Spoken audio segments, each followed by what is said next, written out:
Hey everyone, Miles Cranston from Bodies Life Training here. Hey, look, I've just been thinking about a question I was asked today.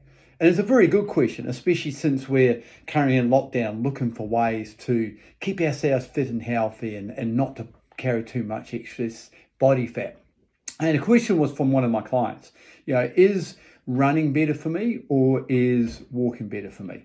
Now, it's an interesting question, and there's probably a lot of opinions out there. So, this is my professional opinion, and it's also an opinion based on some fact and also some past experiences. Now, to go back a little step, I used to be quite a runner. I used to really enjoy it, and I used to go trail running quite a bit. Over the years, through that, however, I developed a lot of injuries. Developed an issue with my hips, which resulted in a hip replacement surgery a couple of years ago. Also developed plantar fascia tendonitis in my heel and in the base of my foot as well. Now, at the time, I went along and saw a very good podiatrist in Wellington who sort of educated me a bit on how the foot works and the anatomy of the foot. Now, this is not an absolute science, and I know a lot of runners out there who will be jumping up and down right now saying running is fantastic and there's nothing wrong with it. Everybody is different, okay? For me, one of the things she said to me was, running on a hard sort of surface like a footpath for repetitive amounts of time can be quite damaging to your foot.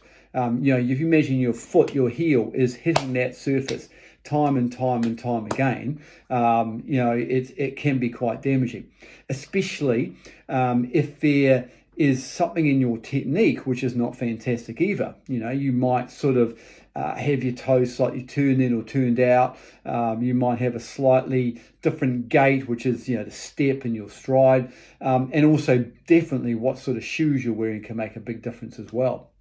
So in a lot of things with health and fitness, I always come back down to risk versus reward. What is it you are trying to achieve? For some people, running is a fantastic way to de-stress, for their mental mindfulness. And if that is the case, hey, absolutely do it 100%. If, however, you are carrying out injury, and your goal could be things like losing weight and things like that, then good power walking or high intensity interval training can actually be a better option. It's about raising your heart rate to a level that burns fat. Now, there is quite a lot of science amongst this, and finding out what your heart rate is, what your resting heart rate is, what your maximum heart rate is a bit more involved in that. But as a general rule of thumb, whatever that might be, now your maximum heart rate is your flat out speed that you're going. If you were to take 75 or so % of that, that's your optimum fat burning sort of zone. And that's what's going to help you sort of lose weight and body fat like that.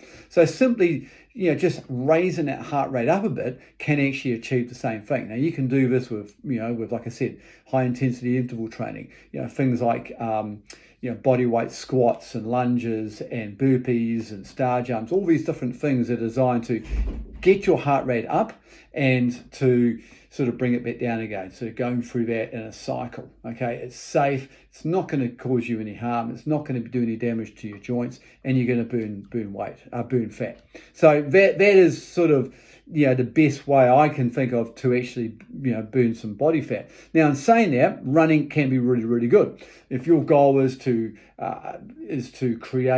increase your aerobic fitness, then running can be very good for that as well. Mind you, so can bike riding. You take a bike and go for a ride up a hill, you'll definitely increase your heart rate, your breathing rate, and all those things, and it will improve your aerobic fitness. So there's a lot of other things to take into consideration, a lot of other things that will do it. In saying that, if you are going to run, one of the things that I recommend is running on a surface that is not predominantly one type. So one of the great advantages of going trail running is the surface changes all the time. You can be running along and your track is going like this and all over the place. You're also running on dirt or gravel, which can be better for your feet and everything, and not quite as hard as the hard impact of hitting that concrete repetitively over and over and over again. So that can be worth something to consider, is finding a trail which is a little bit sort of undulating. In saying that, if running is your thing and it rocks your boat and it makes you feel better, then 100% I say go and do it. But make sure that you've got really good shoes. Now, I cannot emphasize this enough. Forget about trying to go budget on running shoes. Your feet are vitally important to the rest of your body. What goes on down there has a sort of an effect of spreading throughout your whole body. So if you've got bad shoes, you're going to create an issue which will go through your knees, your hips, your joints, everything. So, don't spare the dollars on good running shoes. Get the right one that is designed for you. And also, if you really want to get this serious, have a look at some great running technique videos online. There's some cool stuff out there to sort of learn how to run better and get an idea of what you're doing. Get a friend to sort of videotape you and just sort of observe what you may or may not be doing, which can actually help quite a bit as far as, improving your, or reducing the chance of having any injuries and stuff like that. If your goal is to lose body fat, then I hate to say it, but one of the best ways to do this is eating a balanced, stable diet. It is not about, if you want to lose body fat and calorie, you've got to reduce the calories. It is simple as that. You've got to eat for your body type, your genetic type, and I can certainly help you with that. And timing your carbohydrates and all those sort of things is very important as well. But if you want to lose body fat, reduce your calories, increase your heart rate, get into that fat burning zone, and you will achieve the same sort of thing. Okay, so running, pros and cons. Yes, it can be good if that's sort of where you want to go, but there's a lot of things to be aware, and there are a lot of things that can do the same job but reduce the risk of injury. Now, with walking, power walking is fantastic. Okay, it really gets the heart rate up. There's less likelihood of injury.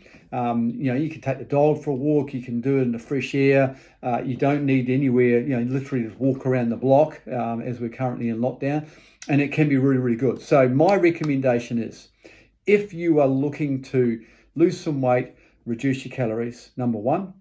Number two, hey, go power walking. But what you can actually do is break it down a little bit. So you can say that I'm going to walk flat out as fast as I can for a minute, and then I'm going to walk slowly for a couple of minutes. And that's basically the essence of HIIT training. And sort of do that for about 20 minutes. And that would greatly increase the amount of body fat you'll lose compared to a 60-minute run, okay, of just running at a continuous pace. But like I say, if running rocks your boat, if it's something that you enjoy doing, definitely give it a crack. But any other advice, hey, I'm here to help. Drop me a line, and hope this was informative.